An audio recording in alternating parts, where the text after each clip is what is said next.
Alors bonjour, je suis Mathias Clément, le directeur marketing de Rodo Network, une application de challenge et de fidélisation commerciale.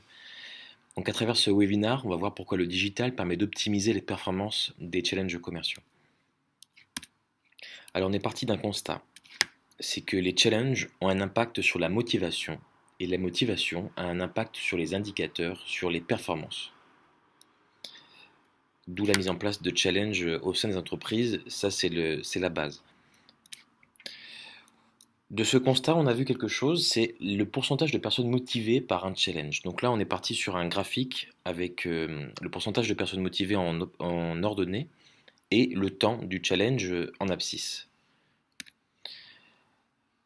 Et généralement, sur un challenge classique de type podium, ça veut dire qu'avec un lauréat et pour, par exemple, 20 participants, on verra que au début du challenge, il y a 60% de personnes qui sont motivées. Ce qui veut dire qu'il y a déjà 40% de personnes qui ne se sentent pas concernées par le challenge. Par rapport à la structure du challenge, par rapport au cadeau qui aurait été choisi, par rapport à différentes possibilités qui laissent penser que finalement le commercial qui était à la base ciblé par ce challenge-là ne se sentira pas concerné et donc son impact sur sa motivation et sur sa performance sera nul. On peut par exemple prendre l'exemple d'un commercial qui est dans un secteur, dans une région qui sera moins performante que d'autres régions. Donc forcément, si c'était un challenge sur le chiffre d'affaires, il peut pas combattre et être au même niveau que quelqu'un qui sera dans une région beaucoup plus avancée sur ce secteur-là. Ça peut être aussi un commercial qui vient juste d'arriver dans une entreprise et qui sait déjà qu'il ne pourra pas être au-delà des performances des commerciaux qui sont là depuis 20 ans et qui ont déjà des clients qui font tourner leur business. Donc on voit que ça c'est dès le départ. Au bout de 2-3 semaines, la courbe est descendante, ça veut dire qu'il y a des commerciaux qui étaient dans un premier temps motivés par le challenge et qui se rendent vite compte que finalement l'objectif est inatteignable parce que justement ils font pas partie des meilleurs et se rendent compte qu'au bout de 2-3 semaines que c'est le cas et finalement ne se sentent plus motivés et c'est même un effet inverse qui se produit, ça veut dire que finalement comme je vois que je ne peux pas arriver premier, je ne suis plus motivé, je vais même vendre moins que si le challenge n'existait pas. Donc ça, il faut faire très attention à la structure d'un challenge, ça peut être néfaste finalement aux performances de l'entreprise en général. Ensuite, on voit une ligne qui va rester plate pendant un moment. C'est là où on voit la durée du challenge. Donc c'est là où il faut faire très attention à la durée des challenges. Et vers la fin du challenge, on voit un regain de motivation. C'est les personnes qui finalement n'étaient même plus au courant qu'un challenge existait et 2-3 semaines avant se rendent compte qu'ils ont peut-être des opportunités pour pouvoir arriver dans les premiers. Et donc du coup, retrouvent cette motivation qui leur permet de pouvoir augmenter leur performance. Alors on a décelé 3 problématiques qui justifient justement cette perte de motivation. Donc c'est déjà la structure du challenge, savoir si c'est une structure qui est adaptée à tous les participants. C'est la communication. Est-ce que le challenge a bien été lancé? Est-ce qu'on a créé justement cette symbolique autour du challenge qui donne la sensation qu'on a envie de faire partie des meilleurs? Est-ce que durant toute la durée du challenge, les commerciaux sont au courant que le challenge existe? Est-ce qu'il y a une animation autour de ça? Et les récompenses, est-ce que les récompenses sont adaptées au type de profil? Est-ce que justement, si on offre un iPhone à quelqu'un qui a déjà gagné un iPhone l'année passée, est-ce qu'il va être intéressé par ce challenge-là? Voilà, donc ça, c'est les 3 problématiques les plus importantes qu'on a décelées pour justifier la motivation ou non des participants. Alors pour réussir un challenge, on est passé par quelques étapes. On va vous présenter les étapes principales.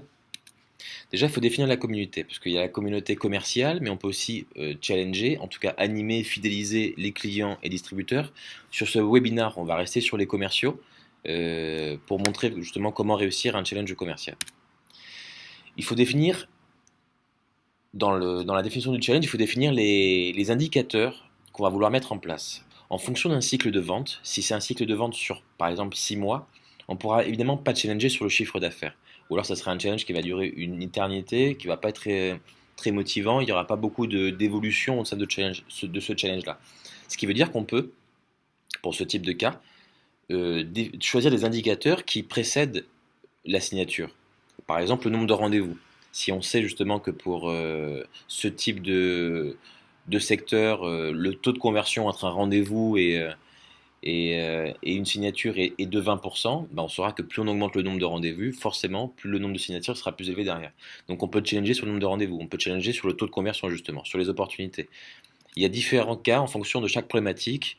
On en a cité ici quelques-uns, donc le taux de conversion, le taux de progression, le nombre de signatures, le pourcentage sur la distribution numérique, le volume d'achat.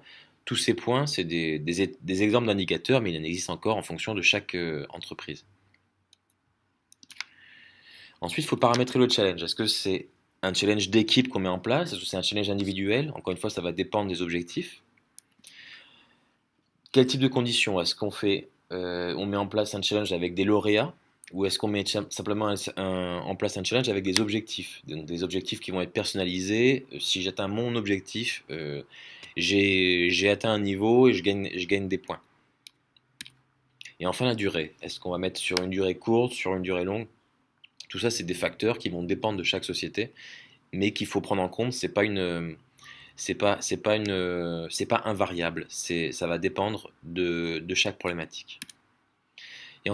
Et enfin, les récompenses. Donc, définir les récompenses motivantes. Il va falloir décider quel type de cadeau choisir. Est-ce qu'on laisse le choix aux gagnants justement à travers un système de points comme ce qui est proposé justement sur Rodo Network.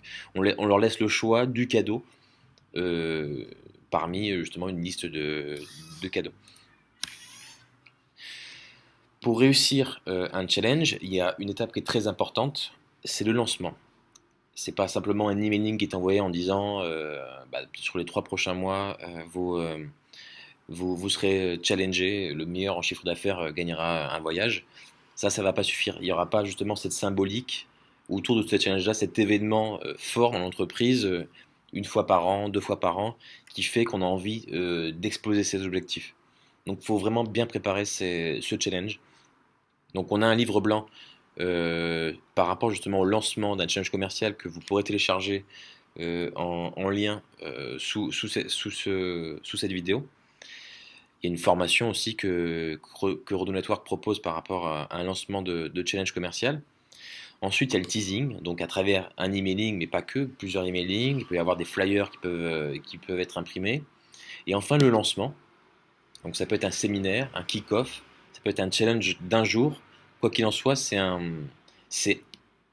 événement, c'est le lancement du challenge. Une fois le lancement effectué, il faut laisser la possibilité aux participants de pouvoir connaître leur position dans le challenge, de savoir où ils en sont par rapport à l'objectif, de savoir où ils en sont par rapport à leurs camarades. Donc il y a différentes solutions en fonction de chaque problématique de chaque entreprise qui permet justement de donner cet accès. Donc à travers l'application par exemple de chez Rodo Network, il y a le classement. Si on veut que les chiffres et les données, les classements soient mis à jour de manière automatique, il y a la possibilité de se connecter au CRM de l'entreprise directement avec par exemple Dynamics, Salesforce, SAP. Il y a aussi la possibilité à travers le web service de se connecter directement soit à l'application de l'entreprise, soit à l'intranet de l'entreprise. L'animation, donc on a mis en place le lancement, on a laissé la possibilité aux participants d'avoir un accès au classement, à leurs informations tout au long du challenge. Ça ne sera pas suffisant. Il faut aussi penser à l'animation tout autour de ce challenge-là. Des animations qui leur permettra aux commerciaux justement d'avoir un rappel de l'existence de ce challenge. Donc on peut avoir justement des publications à travers justement un fil d'actualité, donc le réseau social de l'entreprise ou le réseau social qui est proposé par Rodo Network du temps par rapport au challenge. On voit par exemple plus qu'une semaine. Alors ces 3 publications, c'est des publications qui sont tirées de la solution Edgar Coach. Donc Edgar Gros-Piron, c'est un champion olympique de ski acrobatique qui aujourd'hui s'est reconverti dans la motivation au sein des entreprises et qui est actionnaire de Rodo Network et qui a proposé une solution d'animation de challenge avec un séminaire de lancement avec sa présence et une animation via l'application Rodo Network dans lequel il va se présenter, il va proposer des tips, des astuces pour être plus motivé, pour donner toute son énergie pour atteindre ses objectifs, donc à travers des vidéos ou à travers des publications de ce type à gauche, 8 étapes vers le succès, etc. Ce qui est important aussi, dans la structure du challenge, donc on a parlé de règles de challenge tout à l'heure, ce qui est important, c'est de se dire qu'on pourrait gamifier, donc mettre en place des actions d'animation autour de ces challenges-là. On n'est pas obligé de créer un challenge qui va durer sur 4 mois, mais on peut créer des challenges qui peuvent durer qu'une semaine, sur lequel il y aura un indicateur qui aura été choisi euh, pour ce mini-challenge. Donc on a pris par exemple le premier, c'est le plus grand nombre de rendez-vous. On aura le meilleur taux de conversion avec le sniper, le plus gros chiffre d'affaires avec le loup de Wall Street.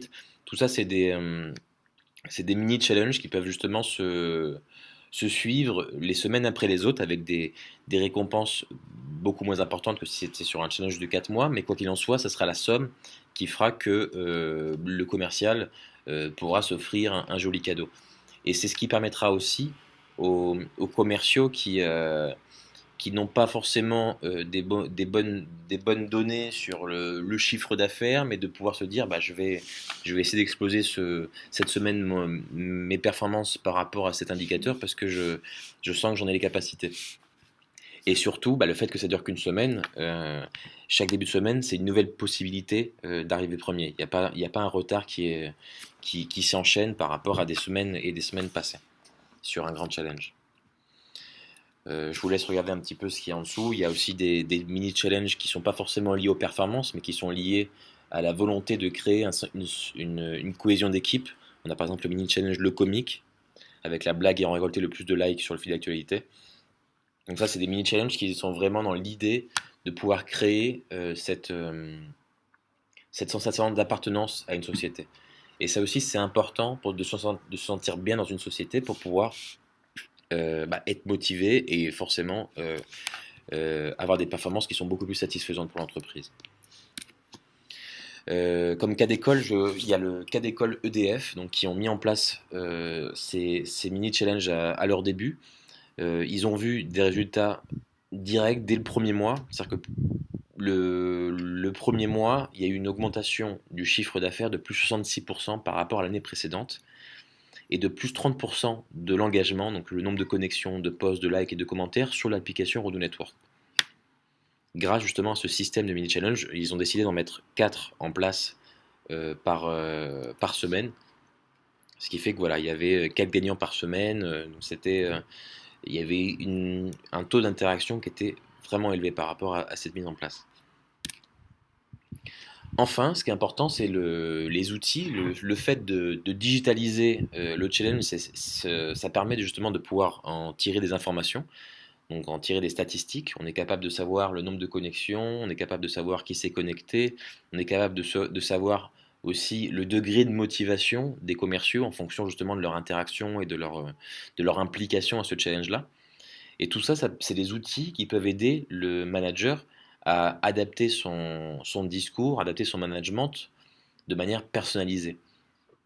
Il va être capable de se rendre compte qu'il y a des lacunes sur certains points, des plus sur d'autres points, et il est capable justement de personnaliser son management pour pouvoir euh, bah, remotiver des personnes qui étaient peut-être un peu moins motivées pour des raisons qu'il n'aurait pas décelées sans justement ces statistiques et ce tracking. Enfin, la récompense. Ce qui est très important une fois qu'on a gagné un cadeau, c'est justement de ne pas avoir toute la démarche euh, contraignante de devoir peut-être se déplacer, de devoir choisir un cadeau, de recevoir éventuellement un chèque cadeau qu'on ne va jamais utiliser parce qu'on n'a jamais le temps. Il y a 20% des chèques cadeaux qui ne sont pas utilisés, justement, qui sont périmés avant la date de fin. Avec Rodoo Network, justement, nous, on laisse le choix du cadeau pour le participant. On s'occupe de la livraison, on s'occupe du service après-vente. Tout est relié, tout est intégré dans l'application. Il n'y a pas forcément besoin d'appeler l'entreprise, la marque, le fournisseur, le fabricant. Tout passe via l'application. Donc on avait vu ce petit schéma, on en était là au début de ce webinar. avec ce degré de motivation qui va baisser et qui va remonter un petit peu vers la fin, à travers toutes les étapes que je vous ai présentées. Donc on va pouvoir remettre à jour ce graphique, on va dire un par un en fonction de chaque étape. Donc la première étape, ça va être le fait d'utiliser Rodo Network, donc le fait d'utiliser un feed d'actualité, d'être au courant directement de ces données et du coup du fait d'une interaction directe avec le participant. Ça, c'est la structure du challenge. Donc ça, c'est les mini-challenges. Le fait de mettre en place des mini-challenges, c'est ce qui permet justement, je ne sais pas si vous voyez sur les deux graphiques qui sont en dessous, à un début de challenge, on voit des personnes qui sont motivées, on voit une baisse et puis on voit une remontée. En fait, le fait de créer des mini-challenges, il y a cette baisse à chaque fois et cette remontée à chaque fois. Mais le fait de l'avoir que sur une semaine, finalement, la baisse, elle n'est pas si impactante. Et finalement, on voit que entre le début de ce graphique et la fin, il y a même une augmentation parce que le fait de commencer à gagner sur les premiers mini-challenges, on commence à gagner des points, on commence à gagner des coins à utiliser sur l'e-store et forcément, ben, on va commencer à se dire qu'on a envie d'en gagner encore plus pour pouvoir justement choisir le cadeau de ses rêves, le cadeau qu'on veut offrir ou qu'on veut s'offrir. Donc forcément, il y a une augmentation de la motivation entre le début et la fin de ce stade de mini-challenge. Et à ça se rajoutent deux points, donc c'est le choix du cadeau, le fait de laisser la libre part sur les cadeaux, et la motivation. La mesure de la motivation, ça veut dire le fait de pouvoir se rendre compte, grâce aux statistiques, des problèmes qu'on peut rencontrer avec certains commerciaux et de pouvoir justement régler ces problèmes de manière à ce qu'ils restent motivés. Ça va être tout pour ce webinaire. Quoi qu'il en soit, si vous avez des questions, vous avez la possibilité de me contacter à travers mon mail mathias@rodou-network.com. Vous avez toutes les informations ici pour nous appeler. Quoi qu'il en soit, pour toute question, n'hésitez pas. Merci beaucoup.